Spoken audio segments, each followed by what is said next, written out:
उसको लिखा, तो ज़्यादा ऑथेंटिक है। बहुत सारी चीज़ें हैं उनकी, जब मैं हम लोग पढ़ेंगे, अब जब धीरे-धीरे चीज़ें सीखेंगे तब आपको धीरे-धीरे से समझ में आएगा। तो बीएमएस में जब भी आप आए हैं, आप पूरी तरीके से डेडिकेटेड होके पढ़ें। आप जो है, ऐसा नहीं है कि एलोपैथ की कुछ दवाएँ हैं, वो भी आप दे सकते हैं, उसके लिए भी ऑथेंटिक है, लेकिन वो चीज़ें बाद की बात है। तो ये सारी चीज़ें हैं। और करियर में क्या-क्या ऑप्शन हो सकते हैं, अगर ये सारी चीज़ें आपको आती हैं। इसके अलावा करियर में गवर्नमेंट जॉब भी है, अगर उस समय गवर्नमेंट जॉब आ जाए, तो आप उसमें अप्लाई कर दीजिए। संविदा की नौकरियाँ बहुत सारी आती हैं, आप उसमें अप्लाई कर सकते हैं। ठीक, तो ये सारी चीज़ें आपको मिलेंगी, तो डिप्रेस होने की ज़रूरत नहीं। कुछ बच्चे जैसे आयुर्वेद में आ गए, फ्रस्ट्रेट हो जाते हैं कि अरे यार! मैंने कहाँ एडमिशन ले लिया, बहुत बेकार है। बिल्कुल भी नहीं। अभी तक आयुर्वेद बहुत ही नेग्लेक्टेड था, लेकिन कोरोना के बाद से जब इसके इतने ज़्यादा पॉजिटिव रिजल्ट आए हैं, तब से आयुर्वेद बहुत अच्छा हो चुका है। अब ज़रूरत है आप लोगों के अंदर कॉन्फिडेंस की, और आप लोगों को क्लिनिकल एक्सपर्ट बनने की, ताकि आप अच्छे से इलाज कर सकें। ठीक है? तो इन सारी बातों को आप ध्यान में रखें। हम लोग अब अपना टॉपिक शुरू करेंगे। तो हम लोग बीएमएस फर्स्ट ईयर का ये बैच है, और आज से हम लोग शुरू करेंगे अष्टांग हृदय।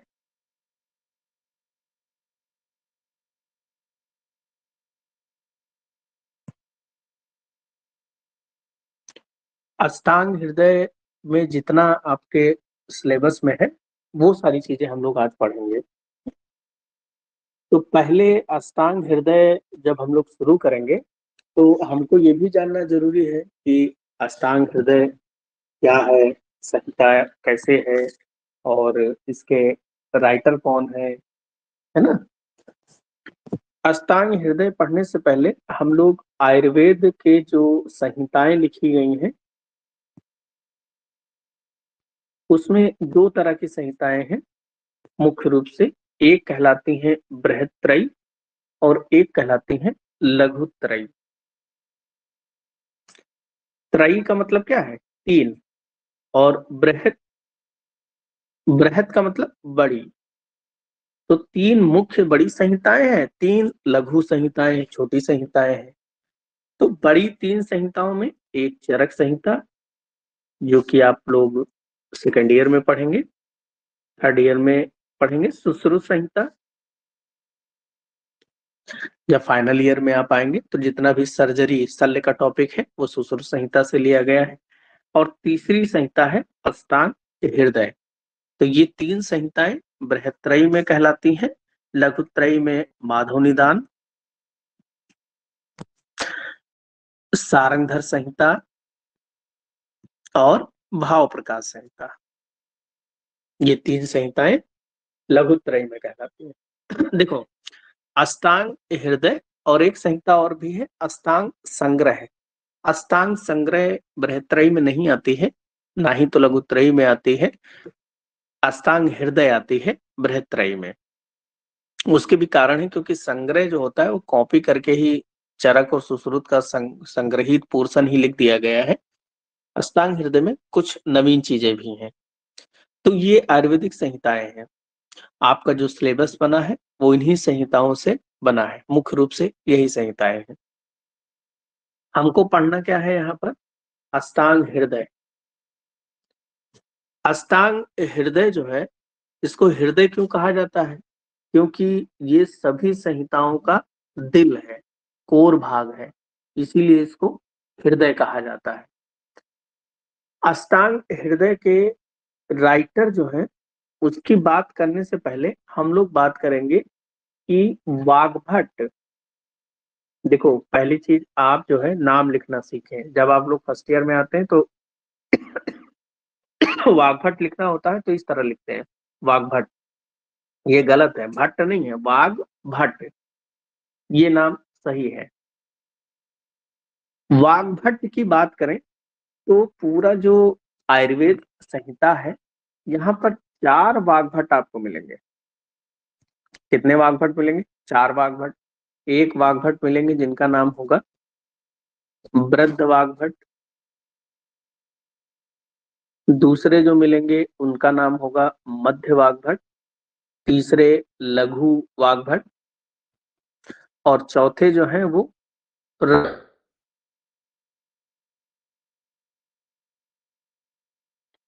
ये 4 वाग्भट आपको, देखो ये सारी चीजें इतिहास में भी आपको काम आ जाएंगी, इसलिए इनको पढ़ना बहुत जरूरी है। वृद्ध वाग्भट है, इनकी जो रचना होती है उसे ही कहा जाता है अष्टांग संग्रह के ये राइटर हैं। इसके बाद में अगर हम बात करें मध्य वाग्भट, तो मध्य वाग्भट केवल 1 या 2 ग्रंथों में इनका नाम आया है, ज्यादा विशेष इनकी चर्चा आयुर्वेद में नहीं है। केवल एक चक्रपाणी की टीका है रत्न प्रभा व्याख्या, तो वहां पर केवल मध्य वाग्भट का नाम आया है, तो इनका विशेष आपको लेना देना नहीं है, पढ़ना नहीं है। जो लघु वाग्भट है ये अष्टांग हृदय के रचनाकार है, यही आपको पढ़ना भी है, आपके सिलेबस में भी है।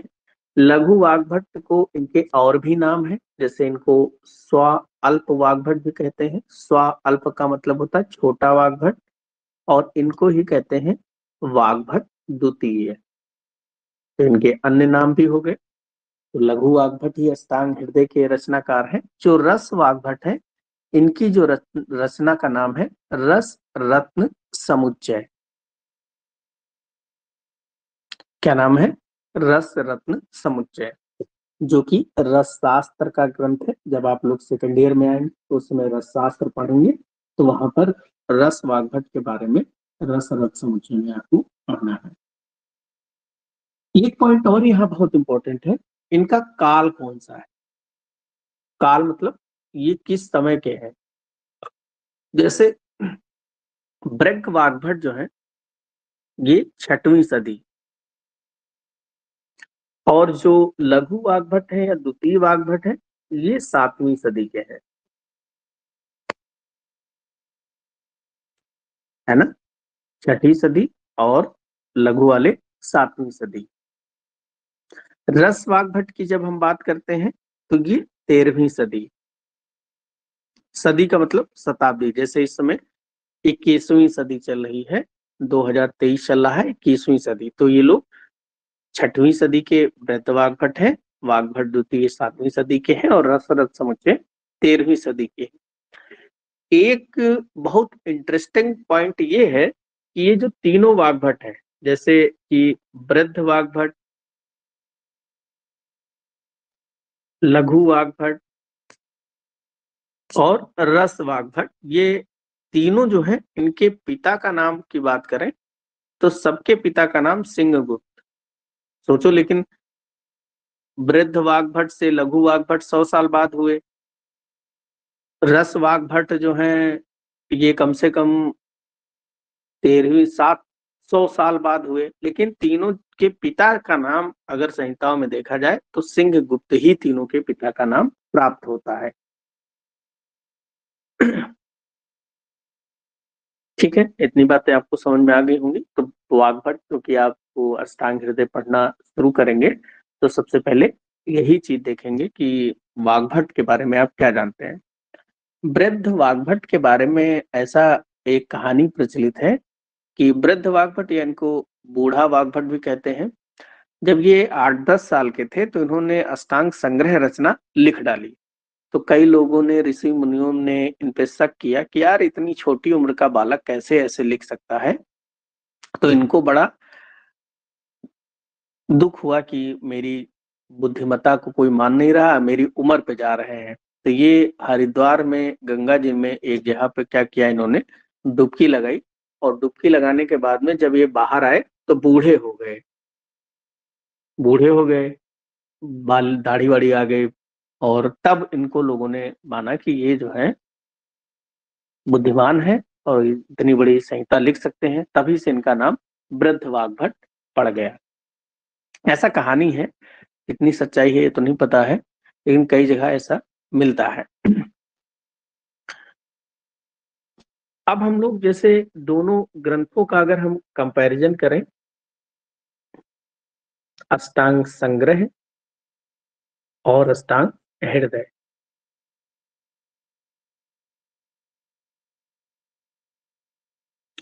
ये टेबल एकदम रटी होनी चाहिए, बहुत काम की चीज है।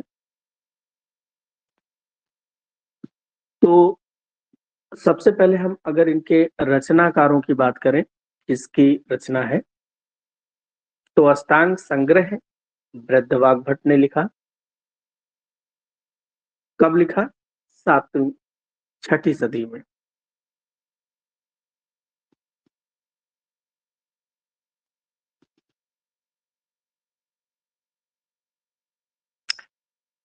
और अगर हम बात करें अष्टांग हृदय के, तो ये किसके, इसके राइटर कौन है, तो इसके बाद राइटर लघु आगभट्ट है, और ये है 7वीं सदी की।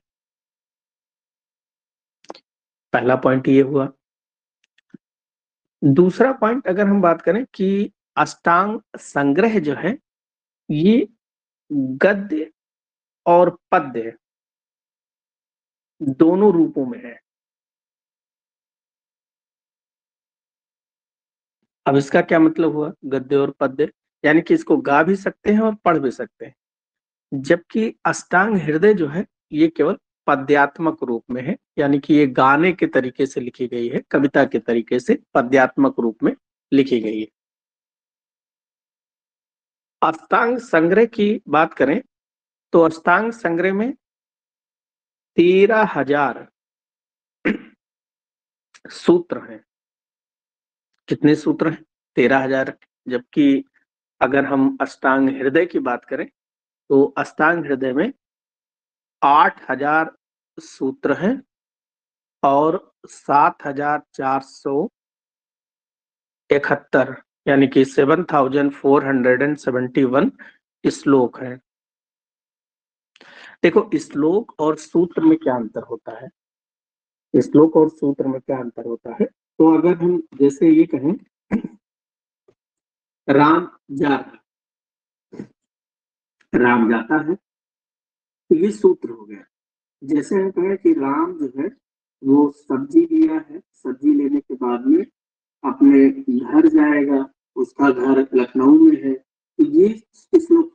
पर सूत्र जो है वो बहुत ही कंसाइज था, बहुत ही संक्षिप्त शब्दों में कोई बहुत बड़ी बात कह दी जाती है, जबकि श्लोक को इलोबोरेट करके लिखा जाता है। तो ये सूत्र और श्लोक में अंतर होता है।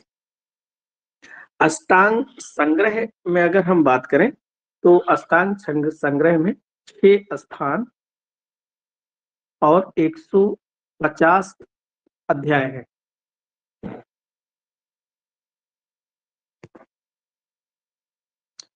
अब फिर ये क्वेश्चन पूछा जाता है कि स्थान क्या है, अध्याय क्या है।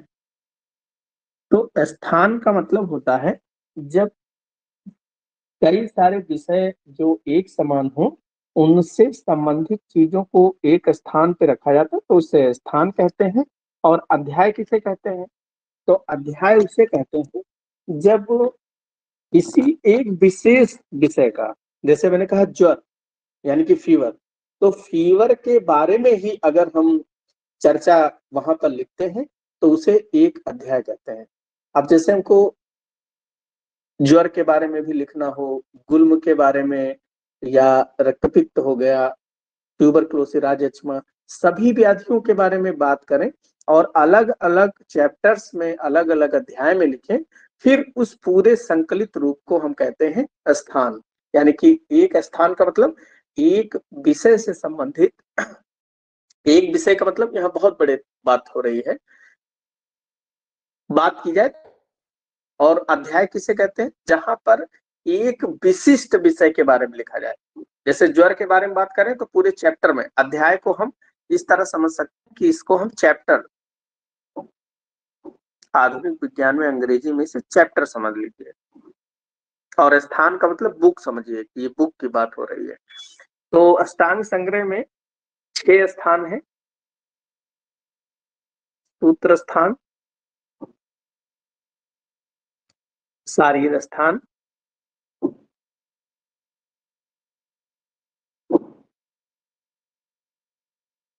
शारीर स्थान, निदान स्थान, चिकित्सा स्थान,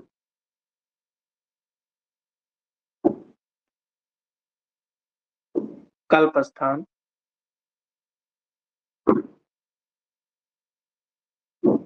नंबर 6 उत्तर स्थान।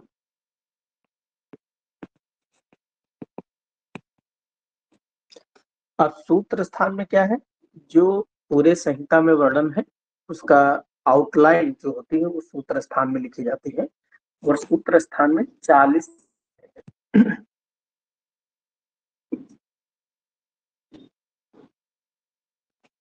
शारीर स्थान में जो शरीर से संबंधित रचना होती है, गर्भ कैसे बनता है, उसका विकास से होता है ना, अब शरीर में कितनी हड्डियां हैं, पेशियां हैं, ये सारी चीजें शारीर स्थान में 12 अध्याय है।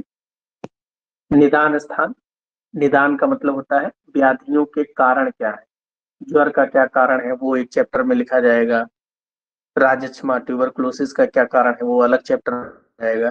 तो इस प्रकार से 16 बीमारी है, 16 अध्याय लिखे गए हैं। चिकित्सा स्थान में बात करें तो ट्रीटमेंट, ज्वर का ट्रीटमेंट कैसे है, तो 24 अध्यायों की यहाँ बात की गई है। कल्प स्थान में 8 अध्याय है, कल्प मतलब वमन विरेचन वगैरह कराते हैं तो उसमें 8 अध्याय। उत्तर स्थान की बात करें तो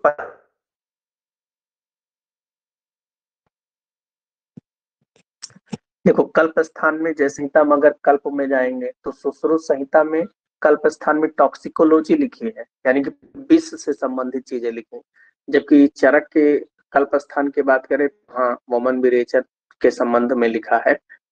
तो ये तो बात होगी किसकी, अष्टांग संग्रह में 6 स्थान 150 अध्याय होते हैं, जबकि हम अष्टांग हृदय की अगर बात करें तो अष्टांग हृदय में स्थान 6 ही होते हैं, लेकिन चैप्टर्स जो होते हैं वो 120 अध्याय।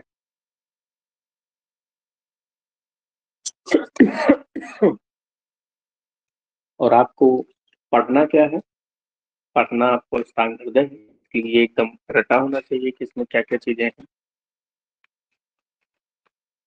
6 स्थान में देखें तो सूत्र स्थान, शारीर स्थान, सूत्र स्थान, शारीर स्थान,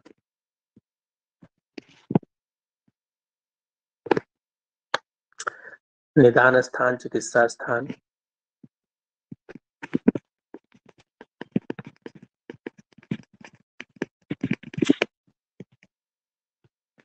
निदान स्थान, चिकित्सा स्थान, कल्प स्थान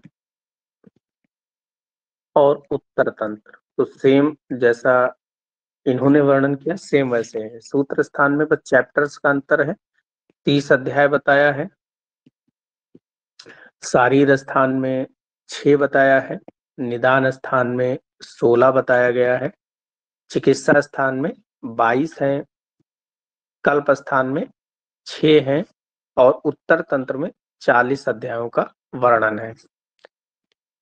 आपको अष्टांग हृदय पढ़ना है, इसीलिए अष्टांग हृदय को जरूर याद रखें, इसमें कितने अध्याय वगैरह होते हैं।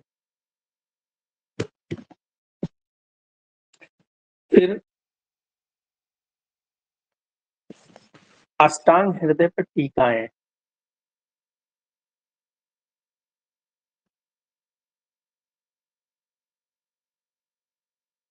अष्टांग हृदय पर टीकाएं तो सर्वाधिक टीका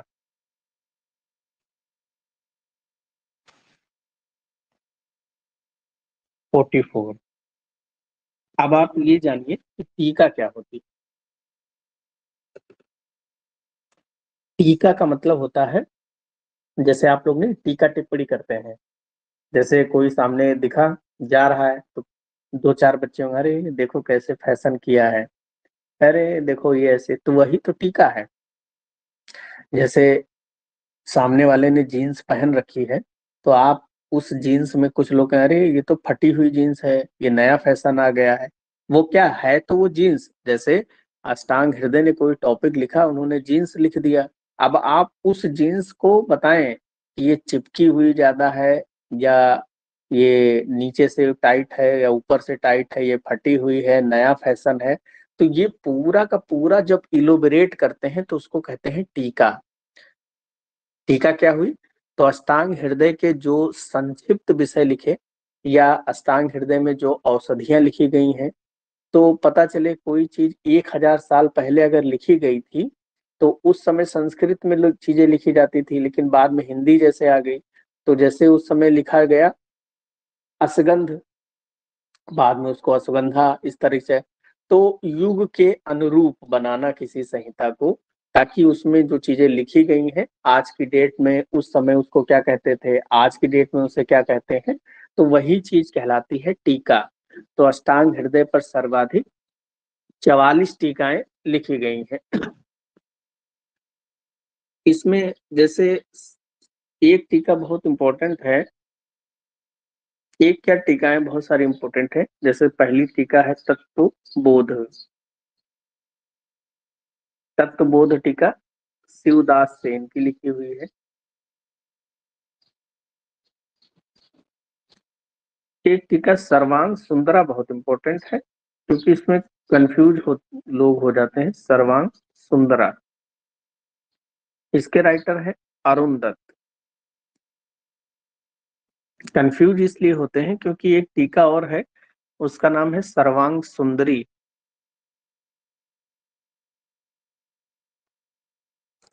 एक टीका और है जिसका नाम क्या है, सर्वांग सुंदरी। लेकिन ये सर्वांग सुंदरी टीका माधव निदान पे है। सर्वांग सुंदरी टीका किस पे है? माधव निदान पे।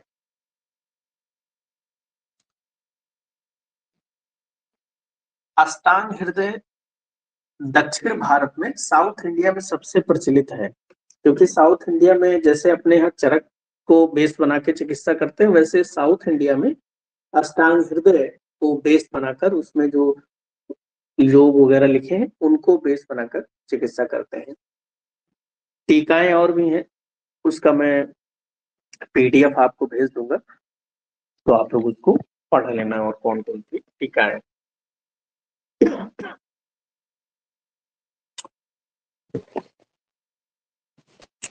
सर्वांग सुंदरी टीका के राइटर लिख लेना, लाल चंद्र वैद।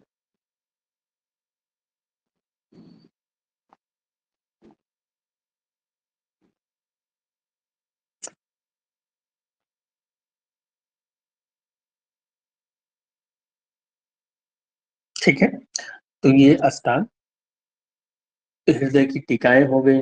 अष्टांग हृदय में क्या क्या चीजें हैं वो चीजें हम लोगों ने पढ़ा।